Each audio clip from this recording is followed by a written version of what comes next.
La grande thèse d'investissement, c'est de dire que Bitcoin, c'est le protocole TCP/IP. C'est ça qui se dessine. Donc, c'est vraiment la couche qu'on utilise en base de base de base. Donc, évidemment que quand le système est par terre et qu'il n'y a rien, il n'y a pas d'état, bah, les mecs, évidemment qu'ils adoptent Bitcoin. Ils ont que ça.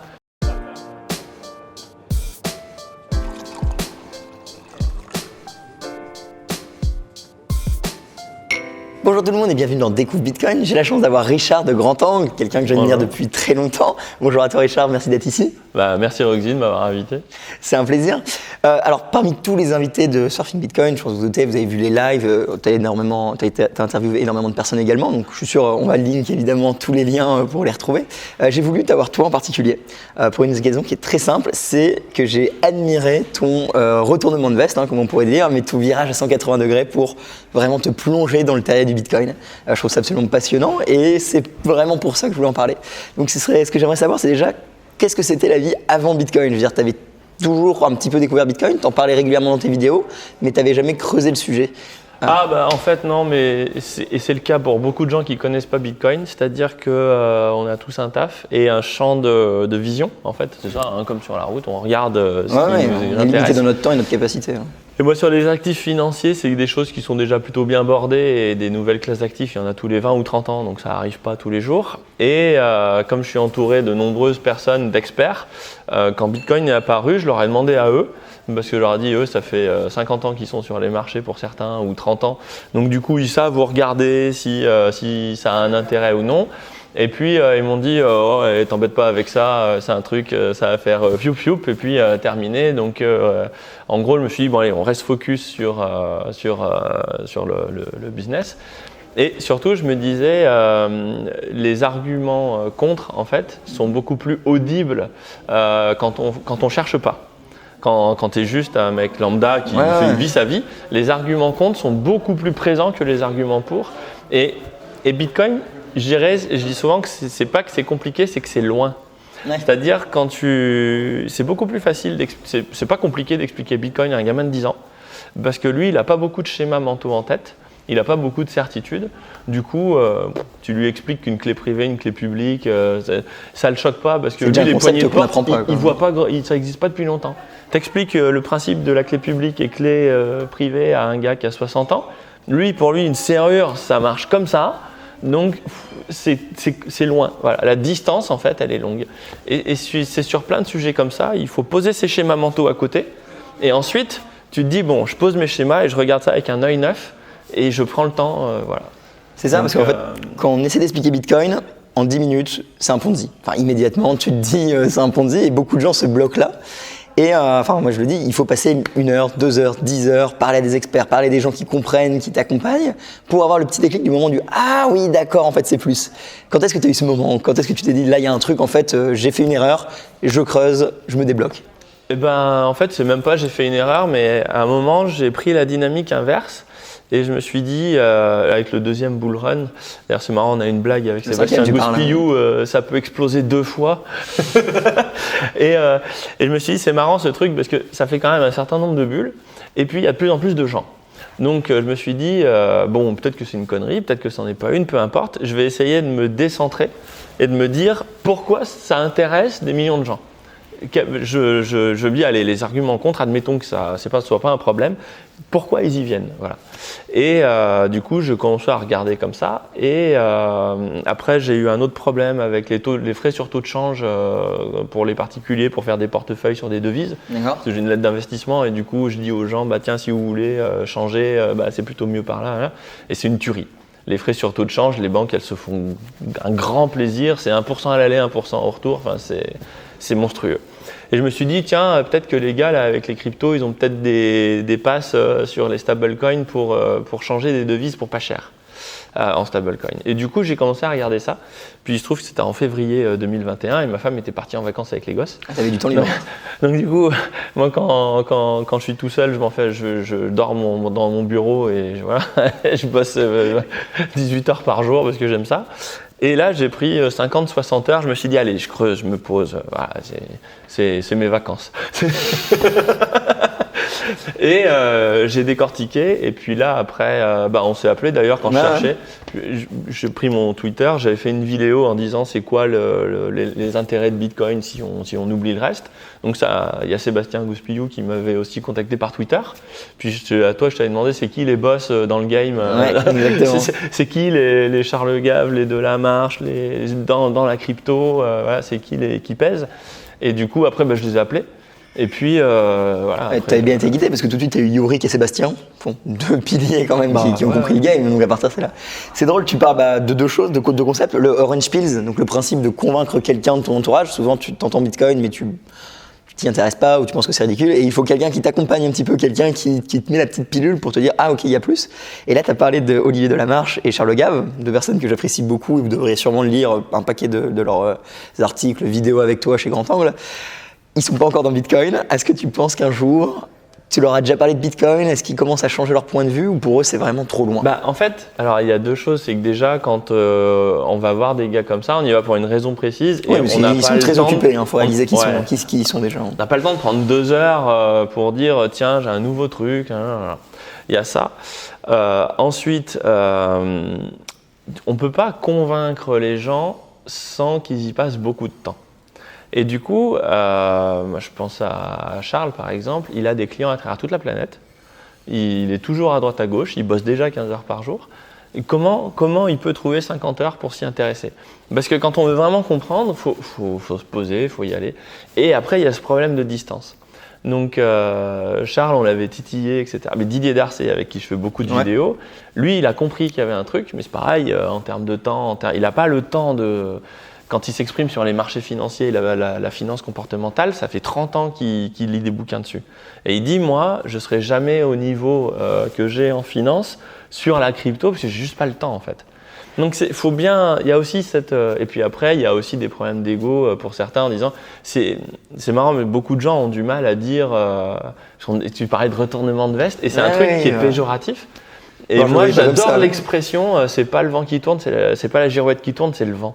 Et alors tout le monde dit ça fait opportuniste, mais en vrai, Bitcoin existe. C'est intelligent parce qu'à un moment, si tu as des nouvelles convictions, tu dois changer. Maintenant, il existe, c'est-à-dire que le vent tourne.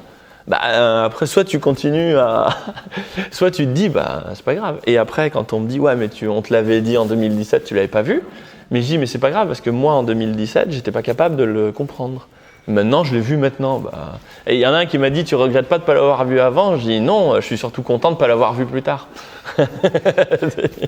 Et c'est important de comprendre. Donc, tu fais de la finance, j'en ai fait également avant. Tu gères une lettre d'investissement que je vous invite tous à suivre parce que elle est très détaillée, elle est très bien. Hein, et tes vidéos, avant même, ça fait, je te suis depuis que tu as 5000 abonnés. Enfin, dis-toi un petit peu ça. Donc ça date. Il faut être sur ses appuis. Tu le dis souvent en finance. Il faut avoir ses convictions. Il faut être très disciplinaire. Enfin, ça c'est plus Warren Buffett qui en parle, mais tout le monde le dit. Il faut être un taliban. Il faut dans sa tête. Si t'es pas convaincu, si t'es pas serein avec toi-même, à un moment ou un autre, tu vas vendre dans la panique. Tu vas pas respecter tes règles, etc. Et les personnes que tu as dit avant, leur règle c'est j'investis là où je comprends. J'investis dans ma niche, dans ce que je sais faire. Et à un moment, ok, je vais peut-être perdre Bitcoin, je vais perdre mes potentiels, parce qu'encore une fois, c'est toujours potentiel Bitcoin, milliers de pourcentage de gains ou pas, mais c'est pas grave, parce que moi, c'est pas mon business. Ouais. Et ça, c'est très compliqué, je trouve, pour beaucoup de gens d'accepter finalement. Tu as envie de dire, mais achète du Bitcoin, tu forces ta famille. Quand tu as du Bitcoin, tu leur dis, mais pourquoi t'en as pas? Et c'est aussi une force de se dire, non, tout le monde n'en aura pas forcément besoin. Puis c'est vrai ce que tu dis, il y a une expression qui rejoint ça, c'est la finance, c'est le temple des regrets. Ah bah oui, pourquoi t'as pas acheté du Apple? Pourquoi t'as pas acheté du Dogecoin? Je vais pas acheter du Dogecoin parce que ça me peut là, mais c'est pas logique d'en acheter, donc je vais pas le faire. Il y a des tas de choses qui nous passent sous le nez. Enfin, je veux dire, si... Il y a combien d'actifs? Il y a combien de classes d'actifs? Combien de sous-sections? C'est impossible. Alors ça, justement, c'est une exception de Bitcoin. C'est les classes d'actifs, il n'y en a pas tant que ça. Les actifs, il y en a une tétrachier. Et Bitcoin est une nouvelle classe d'actifs qui apparaît, enfin les cryptos. Avec Bitcoin en base, mais en socle, je pense qu'on peut faire ça. Mais les cryptos, c'est une nouvelle classe d'actifs. Et c'est pour ça que c'est le Far West. C'est pour ça que sur des sites comme PooCoin, on peut se faire des milliers de pourcents et puis tout perdre. Et c'est plus du casino, ça flingue dans tous les sens. Mais parce que c'est nouveau, on a découvert l'Amérique. Je veux dire, ça flingue de partout. Mais ça arrive rarement. Ça arrive tous les 20 ou 30 ans. J'ai discuté avec Didier, il me disait la dernière fois, c'était les produits dérivés dans les années 80, 70. Et c'était encore pire que maintenant. Ils faisaient n'importe quoi, les gars, plus que maintenant. Mais est-ce que ça mène pas justement à l'adoption? Bah si. Parce que ça a permis d'avoir quand même énormément de produits, comme tu dis, qui maintenant ont été testés. Bon, les trucs merdiques qu'ils ont dégagés, on a eu des bulles littéralement en 2008 par rapport à l'excès. Mais aujourd'hui, c'est régulé, ça marche. Bitcoin, enfin les cryptos comme tu l'appelles, ça peut être pareil. On fait le Far West et à la fin, dans 10 ans, 20 ans, on sera en mode bon bah voilà, on a compris comment ça marche. Oui, bien sûr. Mais c'est marrant parce qu'il y a toujours ce principe ce qu'on appelle les early adopters. Ouais. Il y a quelque chose de très important, parce que j'en parlais avec un de mes associés, il me disait mais quel est l'intérêt d'y aller maintenant? Parce qu'en réalité, il y a des gens qui ont des millions de bitcoins. Le gars qui a investi dans Internet en 2009, il est bien maintenant. Il n'avait pas besoin d'investir en 95. Si on fait un portefeuille en l'an 2000 des grosses boîtes de l'Internet, il reste Microsoft. Apple, il n'était même pas dans le top 20. Donc je veux dire, le mec, l'innovation dévore ses propres enfants. Donc je veux dire, investir au tout début dans les cycles d'innovation, c'est un bon moyen de se tarter. Parce qu'ils vont tous mourir et puis il faut qu'ils aient fait faillite plusieurs fois pour que… Voilà. Dans la crypto, pour Bitcoin c'est différent. Pour les autres cryptos, il faut fouiller parce que là c'est vraiment le Far West. Mais la grande thèse d'investissement, c'est de dire que Bitcoin, c'est le protocole TCP/IP. C'est ça qui se dessine. Donc c'est vraiment la couche qu'on utilise en base de base de base. J'ai été impressionné quand tu m'as appelé que tu as tout de suite dit ça. Parce que souvent il faut beaucoup d'heures de recherche et toi tu m'avais appelé et tu m'as dit mais en fait si c'est ça, ça va tout dévorer. Moi je suis un maniaque moi quand je cherche. Et en fait ça veut dire qu'on peut acheter des fractions de TCP/IP en fait parce que ça fonctionne par unité non transmissible, enfin non duplicable. Donc et là encore c'est un concept. Mais si on a compris ça, on se dit ah ouais mais en fait non là du coup il y a un principe les premiers arrivés sont les premiers servis. Quoi. Mais du coup tu fais pas une différenciation d'actifs parce que pour moi au début pareil je considérais que c'était les crypto-monnaies et aujourd'hui je me dis en fait non c'est Bitcoin est une classe d'actifs, les crypto-monnaies c'est une autre classe d'actifs et du coup je vois quand même mon portefeuille comme une diversification entre les deux. C'est-à-dire que pour moi, les Ethereum, ADA, Tezos ou tous les autres altcoins ont une fonction qui n'est pas du tout la même que Bitcoin, qui n'ont pas pour être un store of value, donc une réserve de valeur. Ils ont vraiment plus une communauté comme un service qu'ils devraient rendre. Donc j'essaie de séparer les deux dans mon portefeuille, même si c'est une thèse. Oui, c'est une des grandes thèses du Bitcoin, c'est de dire globalement ça va être le protocole et au final, on a discuté avec Guillaume, avec qui on fait la chaîne Grand Tank Crypto. Il me disait mais au final Ether ça pourrait marcher avec Bitcoin, c'est-à-dire que tu gardes le gaz. Et puis tu payes en Bitcoin. Oui, tu n'as pas besoin des Ethers. et en fait, c'est marrant comme idée parce que techniquement, on peut dire qu'il y a une pureté de la chose. Mais c'est plus compliqué que ça parce qu'en fait, si ça se trouve, chez Ethereum, ils vont avoir la plus grosse communauté. Et les gars, tu auras beau faire tout ce que tu veux, ils prendront pas du Bitcoin parce que eux, ils ont Ether dans la tête. C'est comme essayer de faire acheter PSG à un mec de Marseille, quoi. Tu vois, c'est non mais c'est mieux, genre rien, je m'en fiche. Moi, voilà. Et ça, il y a des phénomènes sociaux et humains. Et puis le principe, c'est un monde en révolution. Il y a le proof of work. Là, on a parlé, le travail, l'énergie, le machin et tout. C'est le plus solide depuis 12 ans. Mais des proof of quelque chose, on en invente tous les 15 jours, j'ai envie de dire. Et alors Pierre Noisa, il me faisait marrer parce qu'il me disait il y a Bitcoin et puis il y a les testnets. Je rejoins un peu là-dessus. Hein. Et je comprends bien l'idée, mais qui dit que du testnet ne sortira pas une proof of X qui marche où tu résous le problème de Sybil. En fait, c'est ça le problème de la proof of stake. Donc, qu'est-ce qu'on en sait? C'est un monde qui est tellement nouveau, c'est tellement neuf que intellectuellement on peut penser que, mais c'est exactement la même réflexion que les anciens qui te disent que Bitcoin c'est une connerie, parce qu'ils te disent mais comment ça peut émerger? La part de j'ignore ce que j'ignore, il y a des choses que j'ignore, c'est quand même 99% du monde. C'est vrai. Donc ce qui surgit du néant, faut jamais l'oublier parce que c'est l'essentiel de ta vie, quoi. Et pourtant Bitcoin, c'est là où ça me fascine absolument, c'est se dire que les early, ils ont juste, c'était une probabilité de chance en soi, mais ils avaient quand même prédit, et les mecs en 2013 qui disaient Lightning Network ça va être ça, et aujourd'hui c'est littéralement ce qui est en train de se passer, ils ont raison. Pierre, tu disais qu'il a ouvert Paymium en 2011, et le mec il fait en 2011, je crée une plateforme d'échange d'achat de crypto, enfin de Bitcoin, et Bitcoin a déjà gagné. C'est quand même des conceptions qui sont comme si pour eux c'était évident. Mais ouais. Et une grande critique qu'on donne à Bitcoin, c'est justement ces early adopters. Ils ont beaucoup de Bitcoin, c'est des whales. Ils ont fait un pari, ils ont gagné. Aujourd'hui, ils ont centralisé le réseau. Enfin, c'est eux qui dirigent. T'as Blockstream qui va faire son lobby, qui dirige tout ça. C'est quoi ton point de vue par rapport à ça? Toi qui arrives du coup en 2020 ou 2021, je pense. Comment tu vois justement tous ces gens qui sont là depuis 12 ans, qui ont déjà accumulé? Est-ce que c'est une menace ou pas? Alors c'est vachement intéressant ça, parce que à l'échelle des individus, je pense pas. C'est-à-dire le mec, toi et moi, ça change rien. Non, mais même celui qui a miné 500 bitcoins aujourd'hui, il est millionnaire, mais il est pas milliardaire. Donc quand on parle des vraies baleines, c'est pas son stack exact. MicroStrategy, c'est une baleine. Oui, mais lui, il l'a acheté tard. C'est pas encore quelqu'un qui l'a quasiment à zéro. Il a 0,5% de la supply totale. Donc c'est sûr, c'est plus que tous les États. Et si tu le penses comme ça, c'est quand même très impressionnant. Avec la bourse, quoi. C'est une baleine. C'est d'ailleurs un fonds d'investissement aujourd'hui. Enfin, je veux dire, c'est plus. Oui, on sait même plus ce qu'ils vendent à la base. Tu le savais avant? C'est du Bitcoin. Tu le savais avant? Bon, non, personne ne le savait. Des systèmes de sécurité, mais mon genou.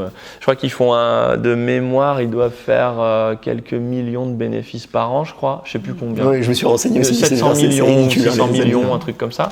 Et les mecs, ils pèsent 6 ou 7 milliards de bitcoin. Je veux dire, c'est un hedge fund, enfin, je sais pas, c'est une boulangerie qui s'est transformée en hedge fund. Pour passer la régulation indirectement en soi. Parce qu'il n'y avait pas de. Oui, il est venu comme ça, j'en sais rien, je sais pas. Mais en tout cas, on s'en fout de ce qu'ils vendent, quoi. Et d'ailleurs, quand on achète du MicroStrategy, on achète du bitcoin. Avec un premium. Avec un premium, et balèze, des fois, c'est 30% de premium. C'est parce qu'il n'y avait pas de. Enfin, les institutions américaines ont toujours refusé les ETF bitcoin. Donc tu peux pas facilement acheter. 30% de premium, tu les achètes toi-même, quoi. Je veux dire, oui, bien sûr. Mais en même temps, tu as une autre sécurité. Et puis, il vaut mieux les acheter à 30% que pas l'acheter et regretter plus tard. J'en discutais, je crois que c'est en off, donc je peux pas dire avec qui, un grand là dans la. Et en fait, il me disait dans la régulation américaine, ce qui est marrant, c'est qu'ils veulent pas autoriser les ETF pour les particuliers, parce que pour protéger Madame Michu, pour éviter qu'elle aille tout perdre sur le Bitcoin avec la volate. Et en réalité, du coup, Madame Michu, elle va sur un chez échange où c'est x20. x20 le levier gratos. Chez Binance avec du levier x10, c'est la fête à neuneux, quoi. Alors que si jamais il y avait des ETF, le banquier, la première chose qu'il ferait, parce qu'après c'est une chaîne de responsabilité, il dirait ouais non, Bitcoin c'est bien, et mettez 10% les gars, c'est déjà beau, calmez-vous, quoi. 10%. Tu disais pas 10% il y a quelques mois. Non, mais je veux dire, pour quelqu'un qui veut y aller à fond, le banquier il te dira 10% déjà. On est en sueur, hein, donc calmez-vous. Nous, on est plutôt à 1, 2, donc voilà. Mais le banquier ferait ce travail. Vous allez sur les exchanges, mais c'est la fête à neuneux. Je veux dire, c'est toutes les promesses. C'est le casino, hein, de toute façon, on le sait, c'est le Far West. Le casino, c'est régulé un casino. C'est le Far West, ça tire à vue, quoi. Donc c'est marrant parce qu'en fait le régulateur protège son précaré, c'est-à-dire qu'on ne peut pas lui dire c'est de votre faute si Madame Michu a perdu de l'argent, parce que lui n'a pas autorisé, mais en vrai il pousse Madame Michu dans les bras dans le Far West, dans le saloon, quoi. Et ce qui en soi nous aide, parce qu'on veut que Bitcoin soit justement un peu anarchique, enfin, ça l'est par nature, et du coup en faisant ça, Madame Michu elle va devoir apprendre, perdre, sécuriser ses actifs, je suis les moins sortir. Optimiste là-dessus. Tu penses, ça c'est. En fait je pense que les gens se contrefichent de leur liberté individuelle. Il suffit de leur donner une dose de sucre suffisante. Non, mais on est tous pareils. On l'a bien vu en ce moment. On est tous pareils. Je veux dire, je dis souvent, nos grands-parents se sont battus pour leur liberté. Et puis, il y a Facebook, quoi. C'est bon, allez, prends-la. Prends ma vie, je te l'offre si je peux mettre des likes et si je peux avoir des photos de mes potes et de mes enfants. On n'a pas besoin que tout le monde détienne sa clé privée, mais si on a une masse critique, 5, 15%, 20% qui l'ont, ça suffirait à justement faire que le réseau soit assez gros, tu vois. Finalement. Alors 20%, j'y crois pas, mais 5-10, c'est peut-être jouable. Tu vois, c'est un peu le principe de la vie privée. T'as pas besoin que tout le monde le fasse, t'as besoin que assez de personnes le fassent pour justement brouiller quand quelqu'un en a vraiment besoin. Ça c'est plus raisonnable et je veux bien. Ça me paraît plus chouette. Ouais. On s'est complètement égaré, mais c'est normal parce qu'on adore parler de ça. Les whales, donc les baleines. Les whales. Ah oui, alors ça c'est vachement intéressant parce que pour moi il y a une dimension.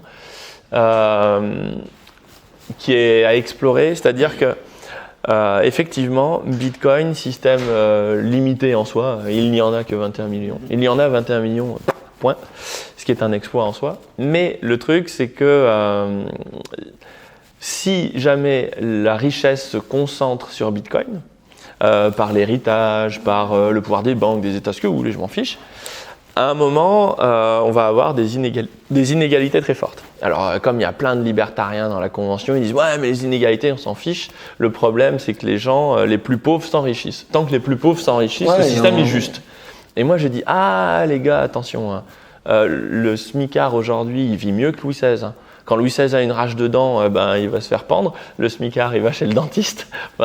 Quand Louis XVI, il a froid l'hiver, il n'y a pas de fenêtre. Hein. Il a des pots de bêtes aux fenêtres. Donc voilà. Moi, quand je gagnais 800 balles par mois, je tournais le bouton, j'avais chaud.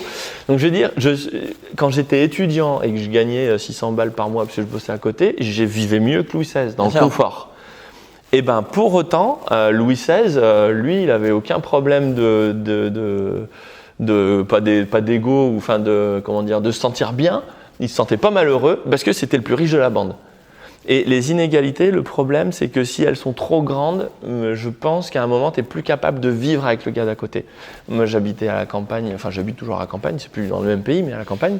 Et mon laitier, les Parisiens, il ne peut pas les voir. Ouais. Il s'est dit, mais ils sont pétés là-haut. Je veux dire, les gars, ils ne vivent pas sur la même planète. Et c'est vachement important, parce que quand la distance est trop grande, quand les vitesses relatives sont trop grandes, tout se disloque.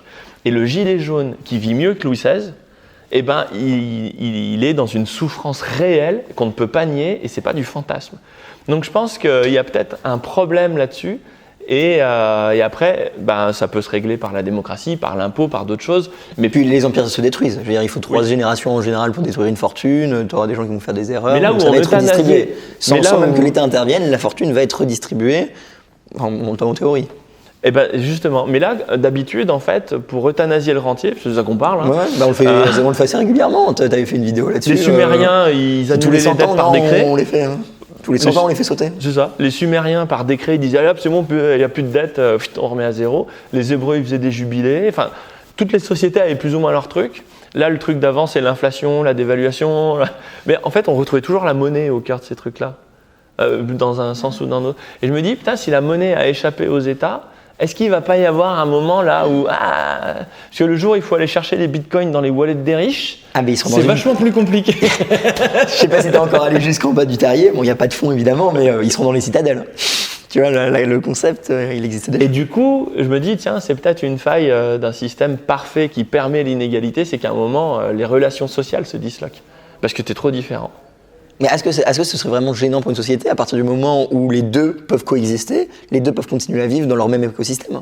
C'est le problème du Parisien et du gilet jaune. Non. Mais le gilet jaune se manifeste parce que justement, c'est pas simplement qu'il a une inégalité, c'est qu'en plus il est taxé de plus en plus, il a moins de pouvoir d'achat et du coup il sent vraiment que sa vie se détériore. Ouais, mais si tout le monde était pauvre et si les gilets jaunes continuent à monter, finalement ils diraient juste eux ils vivent dans une autre planète, mais moi je suis pas à plaindre. Moi je continue à vivre, je vais bien, j'ai pas cette oppression sociale qui est constante. Moi je pense qu'il y a vraiment, en physique, tu prends un objet dans l'espace, tu le regardes comme ça, il bouge pas. Puis il y a un autre objet qui arrive et là il a une vitesse. Et pour moi, les inégalités, il y a quelque chose de cet ordre-là. Si le niveau de vie sur la planète diminue, les gens ne se sentent pas plus pauvres. Ils disent putain, il fait froid cette année. Hein. Ouais. Cette année, on caille. Hein. Mais ils ne sont pas pauvres, on caille. C'est comme ça. Et ça me fait penser à, donc tu connais sûrement le site What the Fuck Happened in 1971, et tu as plein de courbes justement sur les inégalités et qu'est-ce que finalement la destruction des talons or a créé.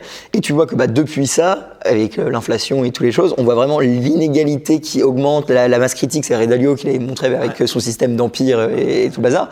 Et le fait justement qu'on crée l'inflation, qu'on crée ce système qu'on a créé, ça a vraiment distorqué cette inégalité. Aujourd'hui, on est au plus haut point. On a fait n'importe quoi.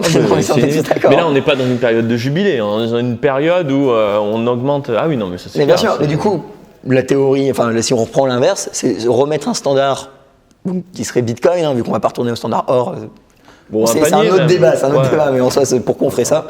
Un panier de valeurs fixes avec de l'or, du Bitcoin, exactement. Parce que justement, à travers le temps, on peut pas repartir vers un peu comme les Suisses finalement, où tout le monde vit très bien, même s'il y a des très riches. Je le souhaite. Je pose juste une question, moi je n'ai pas la réponse. Vous le savez sur la chaîne et chez toi aussi, c'est toujours des questions qu'on pose.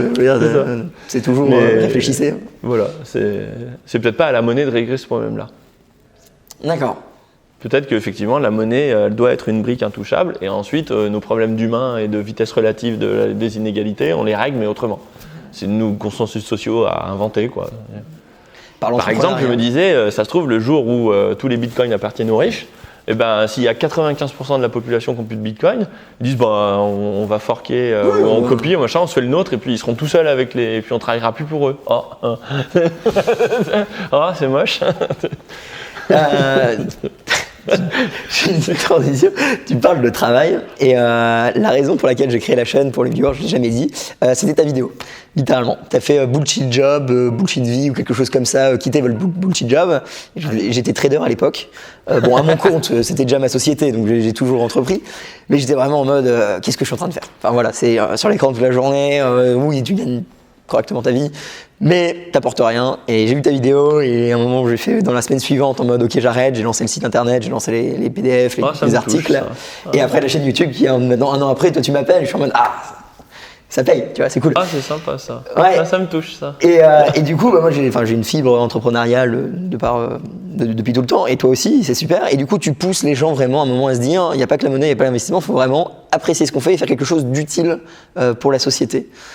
Bah ouais. La monnaie, ça n'existe pas, les gars. Et du coup, la monnaie ne sert à rien. Hein. Voilà, c'est juste un imaginaire, mais c'est parce que les gens bossent, c'est parce que les gens se lèvent, c'est parce qu'ils entreprennent que finalement, on a besoin de cet outil. Qu'est-ce que tu penserais d'un mec qui collectionne les marteaux chez lui, quoi? J'ai vu penser à celle-ci. Il empile des milliers de marteaux chez lui, là, puis dès qu'il voit un marteau dans la rue, il dit « Ah putain, un marteau !» Je dirais, le mec, il est fou. Il a remis sa tête, quelqu'un a laissé son marteau. C'est un malade, il n'a pas mis de vigile. Et c'est pour ça, en fait, maintenant, il y a 3 chaînes grand angle. Et en fait… T'en as 3 hein? Ah oui, c'est l'anglaise. Non. 4 du coup. Non, il y a… non, mais je parle pas à l'étranger, c'est autre chose. Mais en France, il y a 3 chaînes grand angle. Et la première, en fait, était née du concept… Aujourd'hui, les gens qui ont mis de l'épargne de côté vont se la faire torpiller, sont déjà en train de se la faire torpiller. Absolument. Donc, il faut aider les gens à préserver leur épargne parce que c'est du travail déplacé dans le temps. Et, de l'énergie, comme dirait Pierre. Et pour ça, il faut qu'ils soient plus libres, qu'ils regagnent en liberté. Donc on était parti là-dessus, grand angle finance, pour préserver l'épargne des gens. Et je dis pas de faire des x5, x2, hein, c'est préserver. De toute façon, toi, c'est dans l'époque qu'on vit, le gars hein. qui au bout du compte a la même chose qu'au début, il aura déjà bien bossé. Comme Buffett disait, en période de crise, tu es en défensif. Donc là, ce que tu dis depuis des années, maintenant, on est en défensif, clairement. Ouais. Et du coup, après, on a vu une nouvelle classe d'actifs, Bitcoin. On s'est aperçu, j'ai dit, tiens, faire grand angle crypto parce que c'est un objet bien particulier avec des risques très élevés, une volatilité très élevée, mais l'espérance de gain est positive. Alors, il faut développer un peu. Ouais. Sur les marchés financiers aujourd'hui, quand vous investissez en actions, avec tout le pognon qui traîne dans la planète, vous savez à un moment ou à un autre que vous allez vous faire tarter. Personne ne peut dire les 10 000 milliards l'année dernière, au calme, ça va passer crème. Donc tout le monde sait que ça va mal se finir. Mais on espère qu'on ne sera pas là quand la musique va s'arrêter. Donc l'espérance de gain, le risque est très fort. Parce qu'on va repartir très bas et après pour remonter, ça va être galère. Ça remontera, mais ça va être compliqué. Donc on est, comme tu dis, sur la défensive. Et puis, par rapport à Buffett là-dessus, n'oubliez jamais quand vous investissez, vous achetez des êtres humains, une entreprise. Vous achetez pas un stock en fait. Hein. C'est super important de comprendre ça. Donc si vous êtes en bourse surtout, dites-vous, même si ça crache pendant 5 ans, même si je vois pas le stock, l'entreprise pendant 10 ans, est-ce que je suis confiant de la garder? Et si vous répondez oui, vous avez fait votre recherche et c'est bien. Si vous dites non, réfléchissez un petit peu plus. Désolé de t'avoir coupé. Mais… Et ça, du coup, voilà, le problème, c'est que sur beaucoup de classes d'actifs traditionnelles, on est sur maintenant une gestion du risque, parce qu'on dit le jour où ça pète, il ne faut vraiment pas être là parce que ça va péter sévère. Et ça va péter sévère. Il vaut mieux perdre de la performance et garder son capital que de se retrouver en bas du trou et pleurer toutes les larmes de son corps, parce que le nul ne s'est jamais tordu les mains d'avoir été trop précautionneux, de désespoir. Et il y avait ça. Alors ensuite, grand angle crypto, on se dit c'est différent parce que là, c'est les premiers à arriver qui gagneront le plus. Et au final, si ça marche, les cryptos, c'est le canot de sauvetage. Donc tu te dis, en fait, peut-être que la fête, elle est en train de se déplacer dans les canaux de sauvetage. D'ailleurs, il y en a quelques-uns qui commencent à se barrer sur les côtés. Et en fait, peut-être bien que les cryptos, c'est une création, ça émerge de l'obscurité qui règne à côté en fait. C'est tellement le merdier sur les marchés et dans la finance que du coup, ça engendre ces solutions. Et c'est souvent comme ça. Hein. Et peut-être que c'est ça les cryptos. Donc je me dis, faut le faire parce qu'au moins on va pouvoir rigoler et on va pouvoir être heureux, positif. On dit, globalement, ça monte parce que ça sert à quelque chose et ce sera encore plus utile. Donc on va gérer le truc, mais… on respire, on est bien, là, ça y est, on peut enfin, on retrouve de la joie. Et il y a beaucoup de joie dans ces conventions parce que les mecs ils ont tous 10 000 projets en tête. Et puis après, il y a ceux qui venaient me dire moi, j'ai pas d'épargne, et puis j'ai 10 balles sur moi, qu'est-ce que je fais? Tu parles qu'aux riches, en gros, ou aux retraités. Et je dis toi, faut que tu bosses, faut que tu montes ta boîte. Du coup, j'ai créé Grand Angle Entrepreneur. D'accord. Et pour monter sa boîte, je fais venir des entrepreneurs et je leur dis de toute façon, il n'y a pas de recette pour être entrepreneur. Donc, regarde et tu t'inspires, et puis tu feras, quand tu le sentiras, tu le feras. Donc, on invite des tas d'entrepreneurs, on les prend dans 1h30, 2 heures, c'est le temps qu'il faut, pour montrer ce que c'est qu'être utile aux autres. Parce qu'en fait, pour gagner de l'argent, en fait, le principe. Tu crées de la valeur, en fait, tu crées un service que les gens ont besoin. Et si tu fais un truc, tu gagnez de l'argent, vous vous rendez utile aux autres, et puis si ça leur plaît, ils vous donnent de l'argent. Tu peux aussi demander à l'État. Hein? Tu peux demander à l'État. Ah ça c'est pas. Ouais, non, mais t'es pas utile à l'État quand tu lui demandes de l'argent. Mais quand tu es utile aux autres, du coup, il y a une synergie, tu crées quelque chose. Alors que demander à l'État, c'est. Faut compter sur la survie de l'État à long terme, quoi. C'est encore un autre pari, quoi. Ouais. Qui est finalement pas si loin corrélé que Bitcoin. Pardon ? Qui est pas si loin corrélé que Bitcoin. Penser, l'État et Bitcoin, tu peux penser une corrélation entre les deux. Dans le sens où, si l'État a réussi à, un peu comme on disait dans les conférences, la probabilité que Bitcoin rate, il y en a une, c'est que les banquiers centraux arrêtent de faire n'importe quoi. Ah oui, j'ai entendu parler de cette théorie. Voilà, c'est pas compliqué. Si demain ils disent en fait les gars, désolé, on a un petit peu merdé, mais là on va vraiment s'y mettre bien, Bitcoin ça va zéro. Je veux dire, ça sert à rien si eux ils font bien leur taf. Bitcoin, comme tu dis, c'est un vrai. Ça n'arrivera pas. Oui, non, mais ça c'est ce qu'on est tous d'accord, mais. Moi je vois d'autres risques, mais je veux dire, les gens qui créent les problèmes ne peuvent pas être la solution. J'avais un prof à la fac qui était encore plus dur, il nous disait vous avez beau envoyer un âne en pèlerinage, vous en ferez pas un génie. Et pourtant ils vont essayer. Je veux dire, il y a les CBDC qui arrivent, on a le crypto-yen, t'en parles pas mal dans ta chaîne, le euro, on sait pas trop ce qu'ils font, mais un jour il viendra. Ils essaient eux-mêmes d'apporter une autre solution en soi. Ils font du marketing. C'est 3 sujets différents en fait, et ça n'a vraiment rien à voir. Le e-yuan, le e-euro et le e-dollar, ça n'a rien à voir. Le e-yuan, c'est tout à fait logique dans leur pensée, c'est cohérent. Parce que la monnaie, c'est l'État, parce que l'État, c'est l'ordre et c'est le groupe, c'est la tenue du collectif. Ils ont déjà l'application, ils ont déjà tout qui est prévu pour. Oui, mais plus profondément que ça, l'État, c'est l'ordre et c'est la cohésion du groupe. Donc, c'est la monnaie. Et si vous voulez faire une monnaie, vous irez cueillir des patates dans un laogai dans le sud de la Chine, mais c'est pas possible. Donc, je veux dire, c'est un régime autoritaire. Donc, c'est l'autorité, c'est l'État, c'est la monnaie. Donc ça, je comprends bien que le e-yuan, ça marche. Sur le principe. On est d'accord. Aux États-Unis, je suis pas sûr qu'ils fassent un e-dollar parce qu'en fait, ils sont en train de déléguer ça au secteur privé. Il y a les stablecoins qui pop de partout. Ils favorisent. USDC, ils sont jamais embêtés. Je me suis dit, allez, faites. De toute façon, nous, voilà. C'est en contrepartie, c'est du 1 pour 1, faites. Bon. En Europe, je trouve ça fort parce qu'en fait, je pense que les gars n'ont pas compris comment ils allaient s'en sortir. Parce qu'ils ne veulent pas laisser au privé, parce que quand même, on est en Europe. Donc au privé, le privé, c'est quand même un peu sale. Donc non, quand même, il faut déconner. C'est pas non plus totalitaire. C'est pas un régime, c'est un régime autoritaire pour moi en Europe, mais c'est pas du tout totalitaire. Donc faire la monnaie à la Banque Centrale Européenne me paraît très compliqué, parce que ça veut dire qu'après, mécaniquement, ils siphonnent les dépôts des banques dès qu'il y a un risque sur les banques.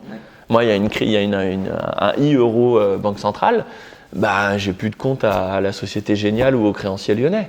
Je prends tous mes poignons, je mets là-bas. Au moins, lui, s'il coule, c'est que le système est mort, mais j'ai pas le risque bancaire. Donc, pas sûr que la BCE, elle veuille se retrouver à siphonner les dépôts des banques. Et puis après, même s'il le faisait, c'est quoi la prochaine étape? Une carte bleue Banque Centrale, un prêt immobilier BCE et un crédit à la conso Christine Lagarde? Oui. C'est indémerdable. Je trouve qu'au niveau de la zone euro... Et ça veut dire qu'ils sacrifient toutes les banques qui sont intermédiaires. Donc, en tout cas, ils viennent mettre le pied dans le... Ils font de la concurrence aux mêmes gars qui les aident et qui les soutiennent depuis autant d'années. Du coup, je vois pas du tout l'intérêt. Et en plus, ils essayent de limiter. Mais je suis la seule monnaie banque centrale, c'est le cash, c'est les billets, et ils essayent de les faire disparaître. Ouais. Alors pour des questions d'anonymat, etc., mais aussi pour que ça passe par les banques. Donc je veux dire, si tu crées un e-euro, tu vires le cash d'un côté qui passe dans les banques et tu le retrouves dans tes poches. Et tu te retrouves à gérer cette histoire de... Je suis complètement d'accord. Ça me paraît compliqué. Je suis complètement d'accord et pourtant ils le poussent. Et c'est ça que j'arrive pas à comprendre. Mais non, ils poussent rien du tout. Moi, j'ai parlé avec des gars qui bossent dans les systèmes de paiement et ils me disaient c'est un dossier qui est à 5 ans sur la pile. Ah mais c'est ce qu'ils disent en propagande par contre. C'est ce qu'ils disent à la télé, c'est il en a besoin. Ah non, Christine Lagarde, quand elle en parle à la télé, elle sait même pas de quoi elle cause. Ça c'était hilarant. Non, j'ai vraiment l'impression qu'aux États-Unis, ils n'ont pas trop d'idées, mais ils voient un peu voilà, bon. Ouais. En Chine, ils ont une idée très claire de ce qu'ils veulent, et qu'en Europe, on est paumés. Enfin, ils sont paumés dans l'Union européenne. Et qui se disent, bon, les particuliers ils veulent de la crypto, Libra, Facebook, il va en faire une, et les Américains et Chinois, putain, faut qu'on en fasse une, mais comment ça marche?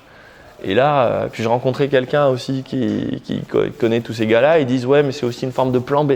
Si le système bancaire vient à trop défaillir comme en 2008, il pourrait se raccrocher aux banques. Je dis, ouais, mais comment ça marche? Il me dit, je sais pas trop. Non, c'est vraiment un sujet que j'adore en fait, les stablecoins, les yuan, parce que les CBDC. C'est croustillant. Ouais, les CBDC, c'est croustillant, je trouve. Ça fait peur aussi. T'as tout cet aspect de dystopie que souvent les bitcoiners vont mettre en avant, et ça, c'est assez effrayant.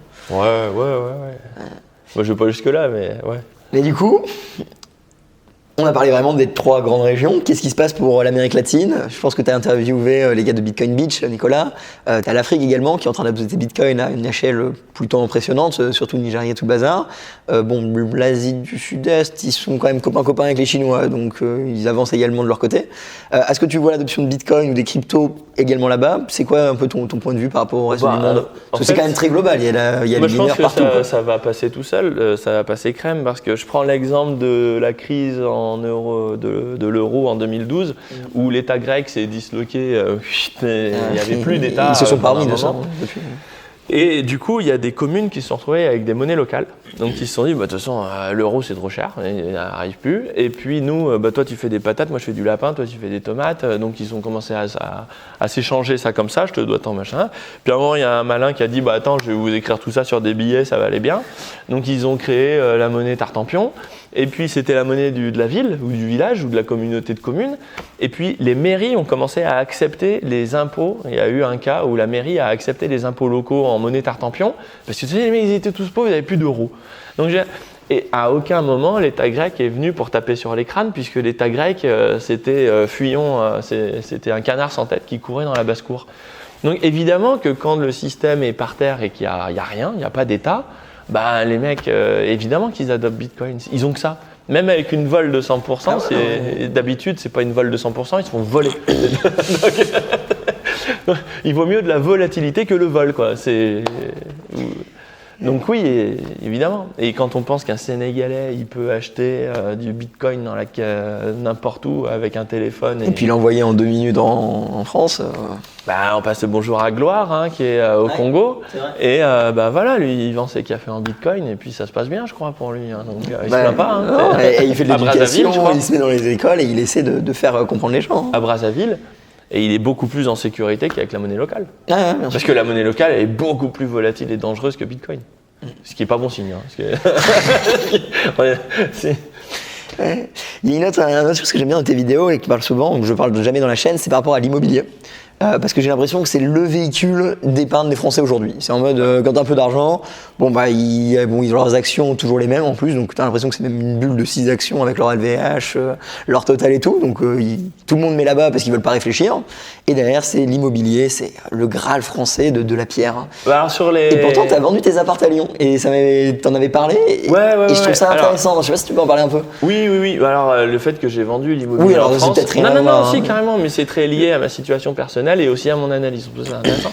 Mais juste sur les grandes valeurs, les Total, les LVMH, etc., c'est pas bête, parce qu'en fait, les multinationales sont les plus aptes, elles ont un pied partout par définition. L'inflation. Et je parle de multinationales, pas de transnationales, c'est pas pareil. Les multinationales qui produisent partout et qui vendent partout, à la différence des transnationales qui produisent là, c'est une longue chaîne dont le maillon le plus faible fait tout péter, les multinationales sont les plus aptes à s'adapter. S'il y a une région comme l'euro qui pète, ils décaleront. Donc au final, c'est difficile de tout perdre quand vous avez ce qu'on appelle les plus belles boîtes bien gérées qui sont partout. Donc c'est pas con, c'est pas bête. C'est cher, mais c'est pas bête. C'est très cher, mais c'est pas bête. Pour donner un exemple concret pour les plus jeunes d'entre vous, imaginez McDonald's, ils vont faire de la production locale pour les trucs locaux. Du coup, c'est très décentralisé dans leur structure. Par contre, tu prends du Tesla, si d'un coup il n'y a plus de mine, si jamais il y a une usine qui saute, leur chaîne de production complète est coupée. Ils se déconcentrent aussi. Mais oui, McDo, admettons que le continent américain s'abîme dans l'océan. Il reste plus que, je sais pas moi, la Polynésie française, le McDo là-bas, il tourne. Ouais. C'est magique. Et du coup, c'est très robuste, ça. C'est un peu comme Bitcoin, en soi. C'est décentralisé. Et donc, les actions, c'est un gros sujet. Et l'immobilier, par contre, c'est intéressant parce que ça fait appel aux mécaniques inflationnistes. Et alors moi, j'ai vendu mon immobilier parce que déjà, j'avais déménagé dans la campagne, dans le Jura. Je me souviens, tu avais fait une analyse de pourquoi tu avais choisi cet endroit qui est très intéressante, je vous invite à la regarder. Ouais, sur la campagne des villes, la campagne des champs et la ville. Tu t'es dit, où est-ce que je suis, quelle distance de tout. Et c'est marrant parce que pour moi, la ville, aujourd'hui, on est sur le haut de la bulle. Et dans les campagnes des villes, on est en une situation intermédiaire parce qu'en fait, tous les mecs qui habitent, alors moi, c'est dans le sud-est de la France, j'étais entre Grenoble, Chambéry, Genève et Lyon, tous les mecs qui habitent à 50 km de ces villes, ils savent pas planter une patate. Ils sont à la campagne, mais je veux dire, ils bossent en ville, c'est des cadres, c'est des... Voilà, donc c'est la campagne des villes, ça. Et du coup, c'est cher, mais moins qu'en ville, mais ça reste très cher. Puis à la campagne des champs, là où on était allé dans le Jura, où il y a une vie locale. Alors beaucoup sont au RSA parce que la désindustrialisation est déjà passée il y a longtemps, et le Jura est un département qui s'en sort bien. Mais parce qu'il y a encore pas mal d'usines. Et là, du coup, il y a un tissu local et comme personne ne veut y aller, il y a encore des rendements qui étaient intéressants. Donc moi, j'ai acheté, c'est fou, j'ai acheté ma maison là-bas, j'ai déménagé la veille du confinement, j'ai eu du bol. Le camion, il est arrivé la veille du premier confinement. Un an plus tard, on a vendu, parce que maintenant on habite en Suisse, donc on a passé la ligne de démarcation. Et en réalité, on a fait, je sais plus, 20 ou 30% de plus-value en un an, dans un village de 150 pélos. Il y avait plus de vaches que d'habitants, si on compte les vaches et les lapins. Enfin, c'est un truc de fou. Moi, je me disais, j'achète là-bas, et puis bon, pour vendre, ça prendra un an, et puis tant pis, c'est pas grave, je suis pas pressé. J'ai vendu ma maison, je coupais un arbre dans mon jardin et les mecs qui se baladaient, ils me disent il n'y avait pas une maison à vendre dans le coin. Occasion, opportunité. Il n'y a plus rien dans les agences. Et du coup, les gars, il y en a qui se baladent pour chercher des biens. Je dis bah si, je vends ma maison et je l'ai vendue. On avait décidé avec ma femme de le faire et une semaine après, elle a été vendue. Et on l'a vendue en jardinant, quoi. On n'a même pas posé d'annonce. C'est un truc de débile. Et c'est partout. J'ai l'impression que c'est partout. Il y a beaucoup d'acheteurs. Ouais, faut regarder. Il y a des histoires d'infrastructures. Enfin, ouais, je développe ça, mais en tout cas, la campagne des champs, faut creuser. Il y a des. Pardon. Et le gros problème avec l'immobilier, c'est qu'on peut pas le foutre dans un wallet. Et quand l'État devient, alors le principe dans un wallet, vous partez avec, vous passez les frontières en bateau, si vous voulez, c'est dans votre tête. L'or, c'est un peu plus chiant à transporter dans le maillot de bain, mais on y arrive. L'immobilier, ça reste sur place et du coup, c'est la cible privilégiée des États quand ils sont impécunieux. On sait que tu es là et du coup, voilà. En termes d'impôts, ça va bien. Donc, quand on fait de l'immobilier locatif, il faut le faire à long terme pour moi parce qu'il faut passer le cap où l'État va s'éclater sur les plus-values. Parce qu'en réalité, dans un système inflationniste, vous ne payez pas votre dette puisque vous remboursez ça en monnaie de singe, puisque les loyers augmentent en admettant que les salaires augmentent. Mais en contrepartie, vous payez un impôt sur l'inflation. Alors quand vous payez la plus-value, votre bien vaut toujours la même chose, je ne vais pas se mentir, mais vous payez 30% d'impôt sur l'inflation. Donc en fait, on vous vole 30% de votre appart, quoi. Ce qui est assez fin. Donc pour la résidence principale, ça peut justifier, et là c'est vraiment des projets de vie. Résidence principale, investissement locatif à long terme qu'on a sous la main ou des choses… Qui peuvent apporter de la liquidité aussi, je vous pensais comme un… Ouais, il y a plein de choses à faire dans l'immobilier, j'aime beaucoup, mais il faut être prudent dans un État qui ne va pas bien, dans un pays où l'État ne va pas bien. Et moi, pourquoi j'ai vendu en France, c'est parce que je suis effectivement… Tout va bien en France. Tout va bien en France. Mais bien sûr, pas de problème. Du coup. Et moi, pourquoi j'ai vendu l'immobilier en France? Parce que je suis passé en Suisse. Et quand vous changez de pays, le fisc, il y a des tas de problèmes en fait fiscaux en disant où est ta résidence principale. Donc il faut les enfants dans l'école, c'est pour ça qu'on est loin de la frontière, on est dans les terres, là, dans la campagne, avec des Suisses de Suisse. Et si il y a aussi une notion d'intérêt économique majeur. Donc il y a plein de gens, quand ils déménagent, qui changent de pays, qui se font emmerder par le fisc, parce qu'ils ne font pas vraiment le passage. Ils ont gardé là, ils sont là. Et du coup, c'est un moyen de se retrouver entre le marteau et l'enclume. Et, je sais pas. Donc, si vous voulez déménager, vous déménagez pour de vrai. Voilà, c'est ça ma ligne. Voilà. Donc c'est pour ça, et du coup, je reconstruirai plus tard. Mais voilà, ça c'était la partie perso. Voilà. D'ailleurs, parlant de fiscalité tout le bazar, on va faire une série prochainement justement sur l'évasion, enfin pas l'évasion, mais sur l'évasion fiscale. N'en faites pas, justement, pas de conseil financier. On est entre nous, pas de problème, continue. Absolument pas de conseil en investissement, vous devez vous déclarer vos impôts, ne faites pas d'évasion fiscale n'en faites pas tout court. Non, on va parler justement avec des experts pour bien mettre en place votre plan pour les personnes qui veulent s'expatrier, parce qu'il y a beaucoup de choses à voir, comme tu dis, résidence principale, où est l'activité, surtout avec le télétravail, tu as beaucoup de gens qui se font avoir derrière, c'est pas quelque chose qui se fait en 2 minutes, surtout dans le milieu de la crypto où on dit voilà c'est le Far West, tu fais des fois je sais pas combien avec du levier, et derrière ils disent j'ai fait fortune, je pars. Et en fait derrière ils se font rattraper et c'est un carnage. Donc bref, pour vous prévenir, il y aura du contenu par rapport à ça.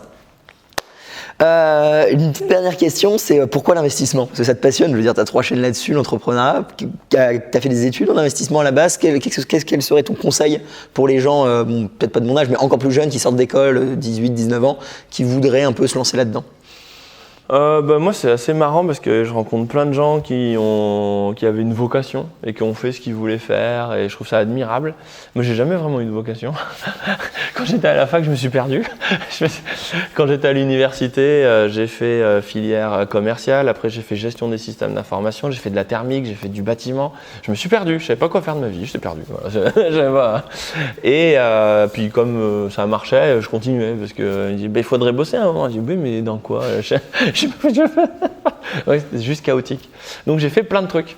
Et puis j'ai fait 10 ans finalement en tant que. Finalement j'ai passé 2 Master 2 dans des trucs. À chaque fois, ils me disent qu'est-ce que tu fais là? Je sais pas. Franchement, j'en sais rien. Je cherche. Et j'ai fait 10 ans dans le bâtiment. Et puis au bout de 10 ans de bâtiment que j'ai adoré, sur le bioclimatisme, l'habitat coopératif, la promotion, enfin plein de trucs. Et ensuite je me suis dit bon allez ça va 10 ans voilà. Et j'ai cherché à faire ma propre boîte dans la promotion immobilière, faire de l'habitat coopératif. Puis ça n'a pas marché. Donc j'ai passé 2 ans à bosser pour rien et au bout de 2 ans je me suis dit allez on fait autre chose. Non, t'as pas bossé pour rien. Ah bah si ça ne servait à rien, j'ai balancé. T'as rien appris.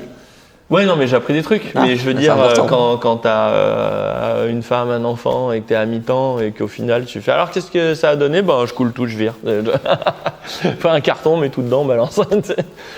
Et du coup je me suis dit je me refais autre chose parce que je me renvoyais pas partir salarié. Et là j'ai pris 15 jours, j'ai regardé autour de moi là, puis je donnais des cours à la fac en tant qu'intervenant extérieur. Puis je me disais c'est marrant les gamins ils regardent plus leur téléphone que leurs copines. Donc du coup, c'est quoi ton truc là? C'est quoi ta merde là? C'est YouTube? Ah, c'est quoi YouTube? Si tu fais sur YouTube, des trucs, là c'est un chat, c'est marrant, le chat il tombe. Et puis là, il y a des cours de thermodynamique. Ah bon, d'accord. Donc je me suis dit, faut que je leur parle à travers le téléphone. Donc je me suis dit, je vais faire des vidéos, mes cours, je vais les transbaser sur le téléphone, c'est ça qu'ils regardent. Et puis après, du coup, j'ai cheminé comme ça un peu à tâtons. Puis je me suis dit, ah ouais, c'est vrai, la finance et tout, j'aime bien parce que j'ai toujours gardé le lien. Je me suis dit, allez, je vais faire ça. Mais je m'y suis lancé, mais comme une fleur. Hein. Il n'y avait pas de projet, hein. Il n'y a pas de plan, il n'y a pas de... Et ça, c'est vachement important dans l'entrepreneuriat. Vous partez avec une idée. C'est vachement important d'avoir une idée bien construite et d'avoir une ambition. Et n'hésitez pas à en changer, quoi. Ouais. Faut faire. Je dis souvent, soit vous faites, soit vous voulez avoir raison, soit vous voulez faire ce qui marche. Et si vous voulez faire ce qui marche, adaptez-vous, quoi. C'est-à-dire 2 ans, moi, c'est un peu. Si ça marche pas au bout de 2 ans, c'est qu'il faut changer. Et faut pas hésiter à vous tourner et puis choup. Donc flex, quoi. Si ça marche pas, c'est pas grave. Hein. Je veux dire, si ça marche pas, c'est tout. Hein, il y a des millions d'idées. Hein. Surtout penser. Faut pas rester braqué parce que des possibilités d'entreprendre, il y en a un paquet. Bon, en France, mais ça pique. Hein. Ouais. Je veux dire, quand vous avez bossé 2 ans sur un truc, pour mettre un gros coup de pied dessus, on dit tiens, crève. Et je passe à autre chose. Faut se faire violence. Quoi. Mais il faut se remettre de ces émotions. Il faut accepter. Il faut repartir dans l'entrepreneuriat pour recréer et se dire non, en fait, j'ai appris de mes erreurs, j'ai gagné de l'expérience et il faut avoir le courage de continuer. Donc vraiment, faut pas vous décourager. Tentez, apprenez, il y a un paquet de livres disponibles partout pour apprendre à entreprendre. T'as ta chaîne qui est super. Alors moi, j'apprends pas aux gens à entreprendre, je leur montre comment les gens ont fait et comme ça. Mais justement, c'est comme ça que tu peux apprendre. Ouais, c'est justement ça. En apprenant des meilleurs investisseurs que tu te dis, ok, c'est comme ça qu'ils ont réussi, ça peut marcher. C'est le proverbe américain, show don't tell. Ouais. Montre et ne dis pas comment. Et ce que je veux dire, c'est qu'aux États-Unis, quand tu rates, t'es encouragé. Quand tu rates aux États-Unis, ils disent putain, le mec il a entrepris, c'est super, on va continuer à le soutenir, on peut le refinancer, c'est pas grave, relève-toi. Alors qu'en France, tout ce que j'ai comme expérience ou quoi, on n'est pas forcément toujours aidé. C'est quand on rate, t'as raté quoi. Faut de l'ego. Hein. C'est vrai que quand t'as raté un truc, faut de l'ego quoi. Faut dire non, je suis pas une merde. Non, je vaux quelque chose, je vous jure. Et puis c'est dur parce que 2 ans, hop, je plante. Après, je relance un truc au bout de 6 mois, réunion de famille et tout. Alors, t'en es où? Eh ben, je suis pas content, j'ai touché 36 centimes ce mois-ci. Je dis bah si, quand même. Mal. Si ça fait 36 centimes, ça peut faire 1 million en théorie. Ouais, et puis si tu fais 62, c'est 2 fois 2, c'est 100% de croissance. Mais faut y assumer. Moi, quand j'ai lancé ma 2e boîte, c'était 2 mois avant la naissance de ma 2e fille. Ouais, tu prends des risques en plus. Et du coup, penser aussi à votre cadre social, hein, évidemment. T'as ton taf à mi-temps, mais il faut bien bouffer. Après, t'as la famille, et après, t'as ta boîte que tu développes. Donc, faut de l'ego. Enfin, à un moment, faut se dire, non, mais si, quand même, ça va passer. Faut se coucher tard ou se lever tôt. Sur un malentendu, ça peut passer. Eh ben Richard, en tout cas, c'est passé, hein, parce que je sais pas, t'es à 130 000 abonnés, enfin, je sais pas, ta chaîne YouTube, c'est quoi un petit peu les stats aujourd'hui? À peu près 150 000 sur la première, puis ça monte sur crypto, on est à 10 000. Ouais, vous avez passé les 10 000, félicitations. Donc, bon, Richard, merci à toi, beaucoup. Rugby. Bah ouais, non, pas de soucis. Où est-ce que les gens peuvent te suivre? J'imagine que tu as également un site, la news d'investissement, tu peux en parler. grandangleco.com, et puis sinon, sur YouTube, Grand Angle Crypto, Grand Angle Entrepreneur. À la fraise, à la vanille, à la framboise. C'est facile, hein, tu l'as dit. Grand Angle Immobilier très bientôt, on s'en doute. Richard, merci beaucoup d'être avec moi ici pour en parler, et merci pour toutes les interviews que tu as fait par rapport à Bitcoin depuis le lancement de la chaîne. C'est absolument super que justement il y ait de plus en plus de cette couche infrastructurelle, cette couche éducationnelle par rapport à Bitcoin. C'est super que tu fasses ça, et Guillaume, toi aussi, un grand bravo à toi d'avoir pris l'initiative. Tes articles, même avant que tu lances YouTube, étaient très très bien, et ton site également. Donc bravo à vous deux. Merci beaucoup. Pour les abonnés, n'hésitez pas de liker, vous abonner, partager, mettre des commentaires. On répondra évidemment à toutes vos questions. Et voilà. Allez, bisous tout le monde. Au revoir. Grâce à Bitcoin, vous avez regagné de la sobriété financière. Désormais, allez plus loin. Faites tourner votre nœud et devenez votre propre banque. Contribuez au réseau et arrêtez de faire confiance. Devenez Bitcoin.